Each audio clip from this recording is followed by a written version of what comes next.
आज आपण बघणार आहे द्राक्ष बागेमध्ये येणाऱ्या क्रॅकिंगच्या संदर्भामध्ये माहिती घेतोय। महाराष्ट्रामध्ये आपण जर बघितलं तर वेगवेगळ्या विभागामध्ये ब्लॅक व्हरायटी ही सगळ्यात जास्त होते। काही हिरव्या व्हरायटीमध्ये सुद्धा क्रॅकिंगची समस्या दिसून येते। नक्की क्रॅकिंग कशासाठी होतं आणि क्रॅकिंग होत असताना त्याच्या पाठीमागची कारणं काय आहेत हे आज आपण समजून घेणार आहे। बऱ्याचशा प्लॉटमध्ये आपण जर बघितलं तर सगळ्यात जास्त क्रॅकिंग ह्या कलर व्हरायटीमध्ये जर बघितलं, सरिता सीडलेस असेल, शरद सीडलेस असेल, जंबो असेल, पर्पल असेल, ह्या व्हरायटीमध्ये आपल्याला जास्त दिसून येतं। ज्योतीसारखी व्हरायटी असेल तर त्यामध्ये जास्त दिसून येतं।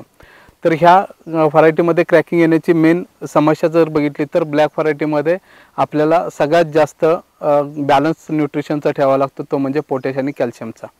बऱ्याचशा प्लॉटमध्ये आपण बघतोय की प्लॉट फ्लावरिंग स्टेज संपल्यानंतर बऱ्याचशा प्लॉटमध्ये जेच्या फवारण्या चालू होतात आणि जसं आपण जिब्रेलिक ॲसिड वेगवेगळे टॉनिकच्या फवारण्या आपण देतो, जेवढं जिब्रेलिक ॲसिड, टॉनिक, स्टेरॉइड किंवा सीपीपीओ हे जितक्यात जास्त प्रमाणात आपण देत जाईल तितक्यात जास्त प्रमाणात झाडातलं न्यूट्रिशन हे पचवलं जातं आणि त्यामध्ये सगळ्यात जास्त कॅल्शियमचं पचन हे सगळ्यात जास्त होतं।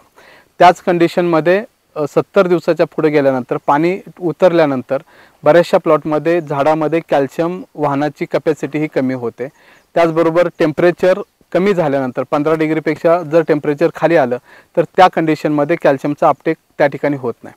मग अशा कंडिशनमध्ये जर आपल्याला पोटॅश आणि कॅल्शियमचा बॅलन्स साधायचा असेल किंवा जर पोटॅश जास्त असेल आणि त्या तुलनेमध्ये जर आपल्याला कॅल्शियमचे लेवल चांगल्या पद्धतीने वाढवून द्यायचे असतील तर मार्केटमध्ये अनेक प्रकारचे सोर्स कॅल्शियमचे आपण बघतो।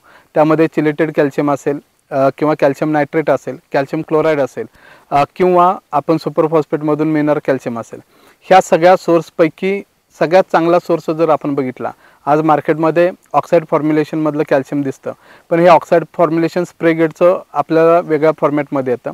तेच ऑक्साईड फॉर्म्युलेशनमधलं कॅल्शियम जर आपण बघितलं तर 40.5% कॅल्शियम जे कॅल्शिओ प्लस हे मार्केटमध्ये जे उपलब्ध आहे, यामध्ये जर आपण बघितलं मार्केटमध्ये उपलब्ध असणारे कॅल्शिओ प्लस 2 किलो आणि 1 किलोच्या पॅकमध्ये उपलब्ध आहे। यामध्ये जर बघितलं तर कॅल्शियम ऑक्साईड 40.5% हे कॉम्बिनेशनमध्ये आपण कॅल्शियम दिल्यामुळं आपल्याला एकरी 2 किलोचा डोस हे माती परीक्षण, पानदेठ परीक्षणानुसार आपण जर याचा वापर योग्य पद्धतीने केला, योग्य स्टेजमध्ये जर केला तर भविष्यामध्ये होणाऱ्या क्रॅकिंगच्या समस्याही आपल्याला कमी करता येऊ शकतील। तर याचा वापर करत असताना जनरली 45 ते 55 दिवसाच्या दरम्यान ज्यावेळेला जीएचं ॲप्लिकेशन चालू होतात त्याच्या अगोदर एक ॲप्लिकेशन सेटिंग झाल्यानंतर 2 किलो प्रति एकर आणि दुसरं ॲप्लिकेशन हे द्यायचं आपल्याला 65 ते 75व्या दिवशी पीटीओल अनालिसिसनुसार जर ॲप्लिकेशन दिलं तर तुम्हाला 90 दिवसाच्या नंतर पाणी उतरल्यानंतर किंवा मऊ पडल्यानंतर, द्राक्ष मऊ पडल्यानंतर जे होणारं क्रॅकिंग आहे, बऱ्याचशा ठिकाणी हेअर क्रॅकिंग दिसतं, तर त्या समस्यासुद्धा कमी होऊ शकतात।